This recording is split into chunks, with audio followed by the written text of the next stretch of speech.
My name is Charles L. Brown, better known as Charlie Brown.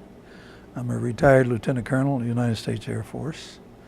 I spent approximately 23 years in military service and the latter 7 years as a senior foreign service officer.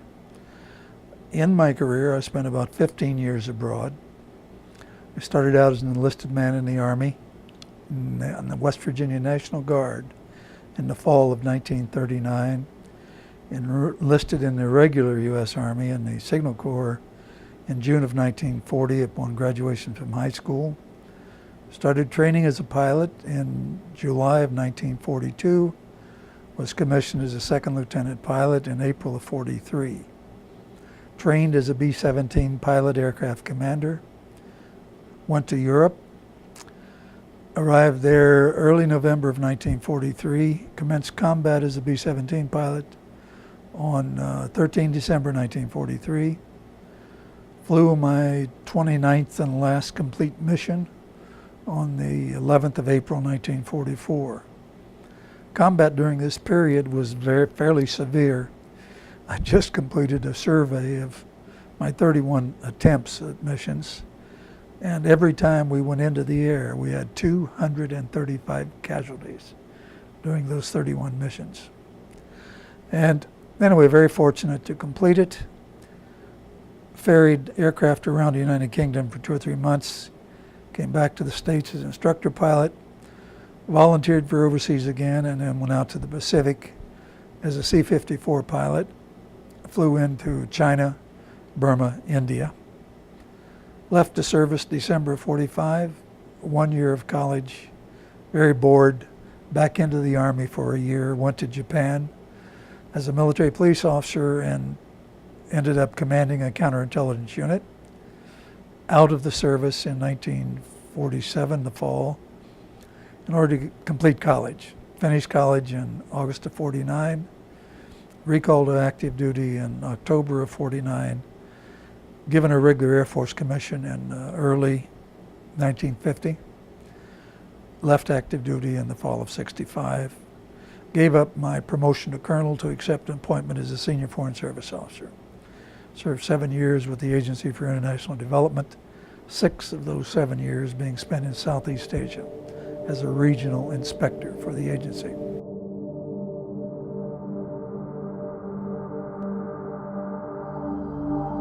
Basically because of my counterintelligence training and police work in an outfit called Office of Special Investigations.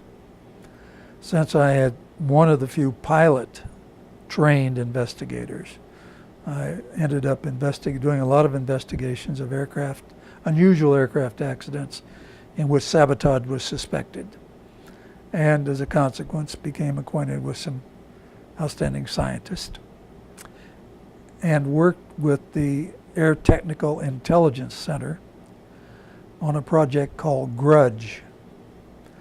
At that time, Office of Special Investigations was a worldwide investigative unit in the Air Force, and were given the responsibility of investigating what became known as unidentified flying objects.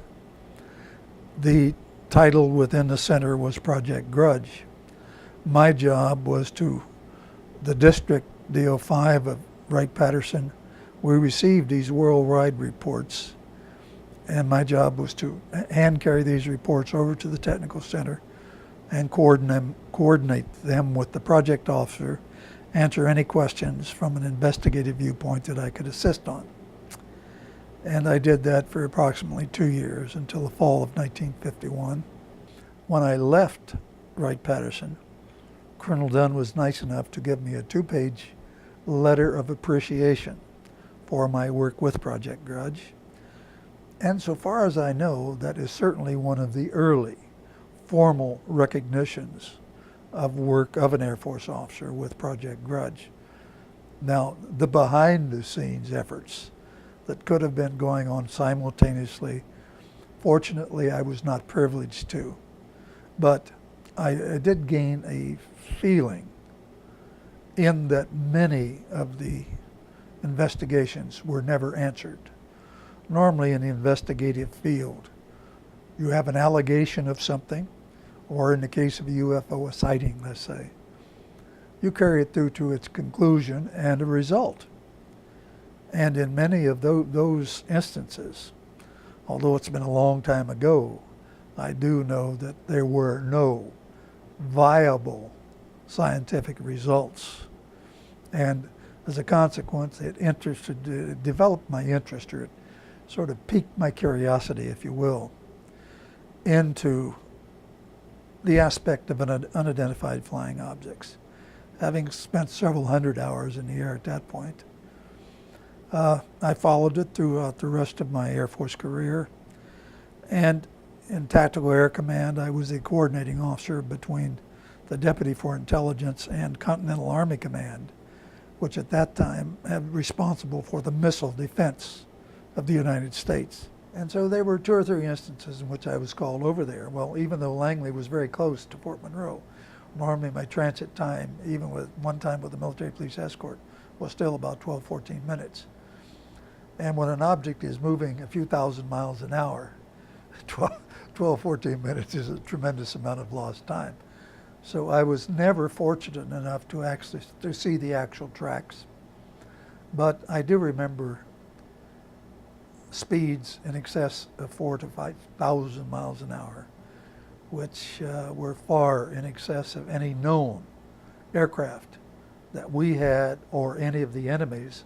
And being an intelligence officer, one of my responsibilities was to have at least a rough idea of enemy capabilities and of their equipment. We flew into, I think it was Las Vegas, Nellis Air Force Base, and another pilot and I were driving a Goonie Bird. And normally the sky out there is either very bad or very clear. And we were coming up out of there, and I glanced up and the sky was totally clear. And an object went across from probably southwest to northeast, and it transited the entire heaven. Looking at it from my right, went out of sight on the left in probably less than 15 seconds. It was moving at a speed that I couldn't even begin to calculate. It was certainly no satellite. It was not a satellite orbit. It was a controlled craft and things like that. Some of the objects reported were tracked on radar. We had objects with 4-way confirmation: ground visual, ground radar; airborne visual, airborne radar. And so far as I'm concerned, you don't get no better than that. You're not talking about someone's imagination. And in the time frame, I heard so-called experts that the Air Force brought in, and one thing and another, from swamp gas to things like that.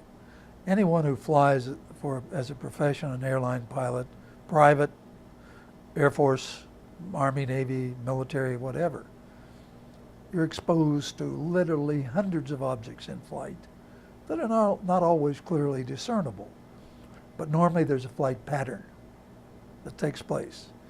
If it's an aircraft with wings and the laws of aerodynamics apply, you don't stop that thing and reverse it in an blink of an eye. And things like that did occur. It's, I don't know, it's sort of strange, but we send people to prison. We send people to their death because of eyewitness accounts of crimes. Our legal system is based on that to a large degree. Yet, in my following of unusual aerial phenomenon for the past 50 years, there seems to be some reason to discredit very viable and very reputable witnesses when they say something is unidentified.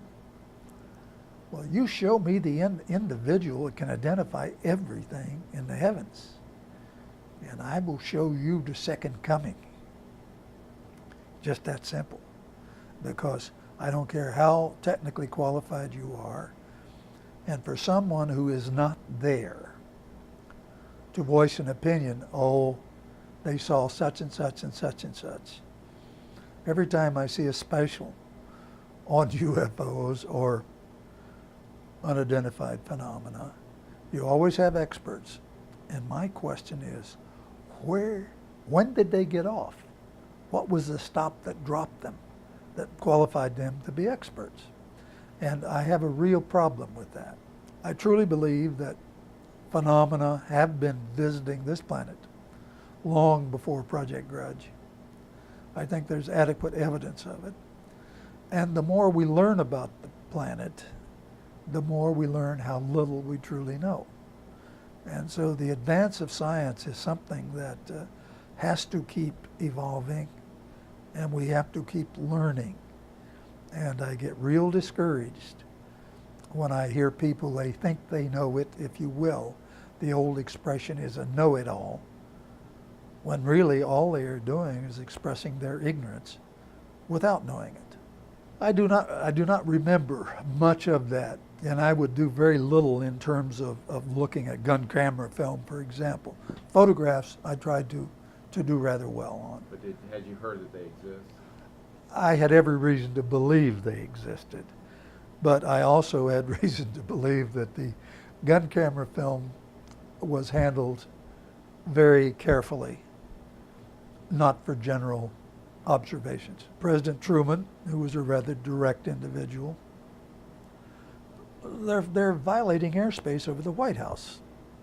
And there's no question, I've seen radar photographs of organized flights of unidentified objects, balls of light, if you will. And these were on radar, ground, visual, ground radar, airborne visual, airborne radar. Now the airborne visual, strangely enough, by the time they get a couple fighters down there, those things apparently disappeared whenever they wanted to. So anyway, back to the story. So President Truman gets involved. He sees all of the newspaper headlines and things. He says, I want the man who's responsible for investigating these things. So I think General John Samford was the Air Force Assistant Chief of Staff Intelligence. So someone said, well, General Samford is the Chief of Air Force Intelligence. So President Truman said, is he the guy that's responsible for it? Well, they said, well, yes, sir, overall, but he said, is he handling the investigation? They said, no, sir, that would be a man out of right pad. He said, that's the man I want to brief me. So I do know that they flew Ed to Washington. While I was there, they were having a NATO exercise out in the North Sea area. And a couple of these little friendly balls of light, they were having night landings, carrier landings, and they got in a traffic pattern. Well, you can imagine what happened when they came down on flew over the deck without landing, needless to say, and it threw the Navy into absolute consternation, as you can imagine. Well, the newspapers picked it up, and they were, those days, able to talk to the sailors and the airmen involved. And anyway, everyone's screaming for an investigation. They say, we have no investigative agency, blah, blah. Well, to make a long story short, some years later, the group captain I worked for retired as an Air Vice Marshal, and I ran into him. And and he was Air Officer Commanding at that time, was an Air Commodore in Singapore, or in Hong Kong. Anyway, we were talking about it. And I had been told by a former, I think it was a police inspector, who went from London out there and working for the Hong Kong police. And he said that the UK agency investigating UFOs was one floor above me in the same building that I worked in for 3.5 years. And yet, they did not admit its existence. This is just the tip of the iceberg, because some of the very unusual sightings were in the UK. And they were talking about the little Foo Fighters that were over Germany. And the strangely, the Germans thought they were ours, and we thought they were Germans. Now, in the real world, balls of light do not have a place being guided by an intelligence, being airborne, and causing consternation or playing games. And this they have been known to do, i.e. the Royal Navy. And I looked up, and directly across the street to the south, I see 11 balls of light. they look like windows in an aircraft. And all of a sudden my mind is working a mile a minute. No, they're round. Aircraft windows are not round. Then they wouldn't be that large. We had 5 on top of 6, moving at a very nominal speed, maybe 300 or 400 miles an hour. And I just started to say something to my friend, look at that, whatever it is, and they turned off. They appeared and they disappeared. I was looking at the point in the sky when they appeared. They disappeared. So what do you do with it? So far as I'm concerned, that is totally inexplicable based on my judgment, my background, and my research. They are from someplace else.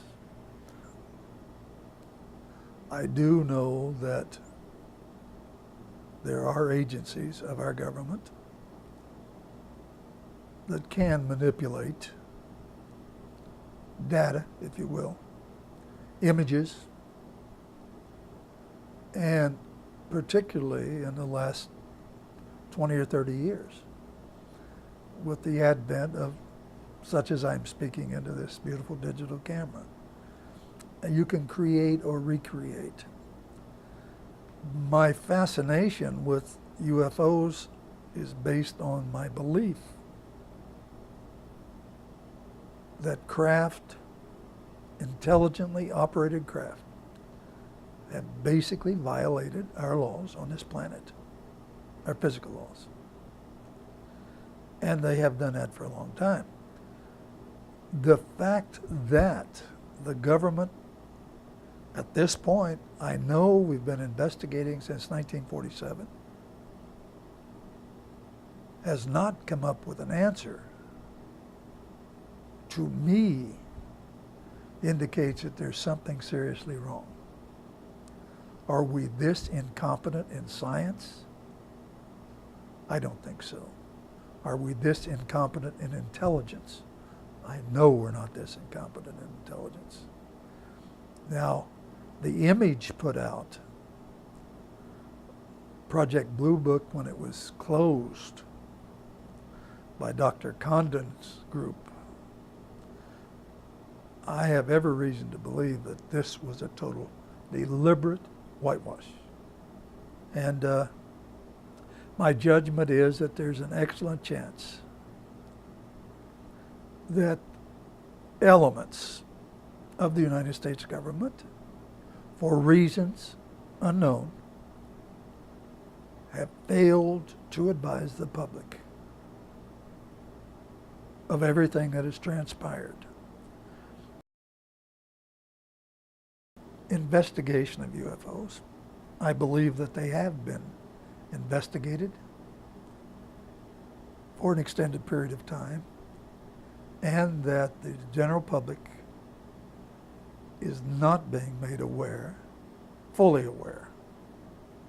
Bits and pieces, programmed responses, and things like that. So it's strange that you should be interviewing me prior to a national election, because all you have to do is turn on a television set or listen to a radio, and you hear and see the results of professional programming.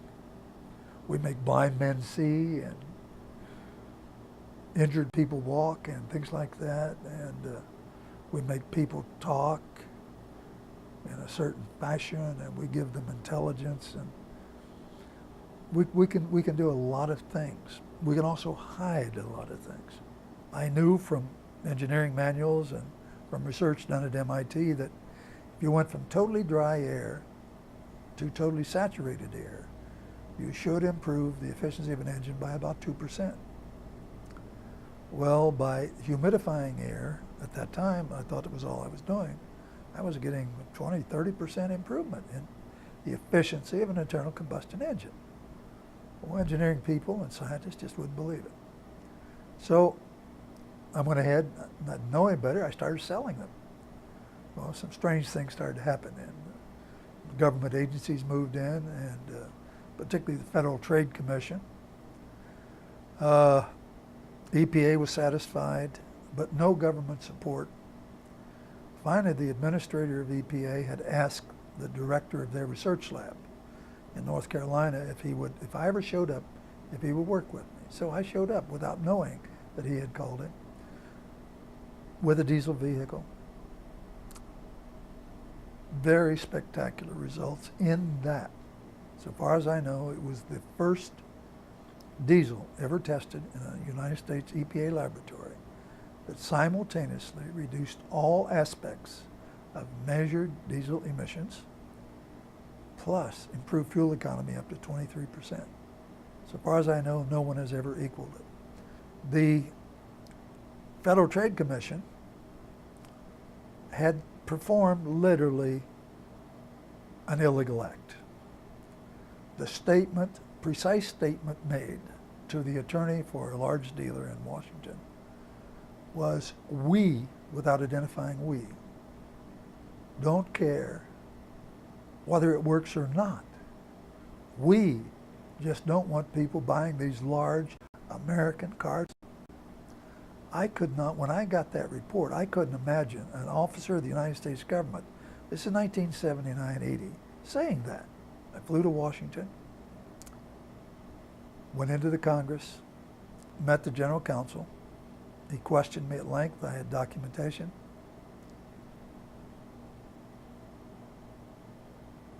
He then said they would act on that. When I pointed out the unfairness of the FTC aspect by documentation, he wrote a scathing letter to the chairman of the Federal Trade Commission. Sent me a copy of it. Within 3 weeks from that date, I lost my vehicle, about $100,000 worth of equipment, a test vehicle, stolen. I had sponsored the U.S. Army race team on a little Sprite racing car. They stole my unit off of that car after we had just won the thing. The captain of the Army race team was a master sergeant in the Army. We'd created a supercar, and they stole that car from the U.S. Army in Van Nuys, California. So in 3 weeks, psychologically, I was wiped out. This is no longer just talk. There's a real world out there. And as one who had engaged in, been in and around the combat zone 9 years of my life, to have to come back to this in 15 years abroad, it was quite traumatic. So finally, after a project that I went into with the Maritime Administration, which was very successful, the conclusion was I could either add, I modified one engine on a towboat, push towboat. I could either add 20% in horsepower or 20% in fuel reduction at the same time, simultaneous with reducing emissions by 40%. Near the end of the project, 2 months before, MARAD said, our agreement's off, we're going to cancel the project. And I said, you can't do this, we've done it. I said, well, I'm going to finish the project. The agreement was 50-50. I paid for the last 2 months of the test. At this point, when I finished the project, they said, we don't want 50 copies, we're not going to distribute it, we only want 10. Not only that, we want all of your notes and all of your records. I'm saying, you really don't have a right to those. Yes, we do, we paid for them. So you don't argue with the government. So I made copies of everything I had, several copies, distributed them at various points, and sent them the originals of all of this. What I did not know at the time, I put in a call to the chief engineer who had set up the project. He was never available. The number 2 engineer was never available. So I finally called the controller. And he said, they're no longer with it. I said, what are you talking about? He said, they have eliminated the research division of the Maritime Administration. So someone did not want this concept to be successful. At 2 minutes after midnight, just into my birthday, call come into my room. I'm just getting ready for bed. I got back from a little restaurant nearby. Please get out of your room, sir, immediately. And I said, well, if you tell me who you are and why, I'll get out. Well, this is the desk clerk, and this poor man's voice was breaking. He said, we've just got a call, there's a bomb in your room. I said, I don't think I'll discuss this any further, so I hung up, went out. Low motel, single thing. By this time, they're evacuating the whole motel. People get out, 12:30 at this point in the night. Police come, huge numbers, and the fire department, and one thing and another. And so I said, I'll check into a Holiday Inn, which I did. Parked, lighted area right in front of the front. This beat up old car. I let the outside go down, but the mechanics of it, and I had several thousands of dollars worth of equipment in. Next morning, 6:45, I look out, there's a blank space where my car was. They'd stolen my car. Police recovered it 2 or 3 weeks later. All of my test equipment. I had built a prototype carburetor. That was the last time I ever did that. I'd actually built the thing. And everything was gone. And psychologically, again, it sort of zapped me. So somebody was following me. My phone was tapped. No question about this. There was no logical reason for it.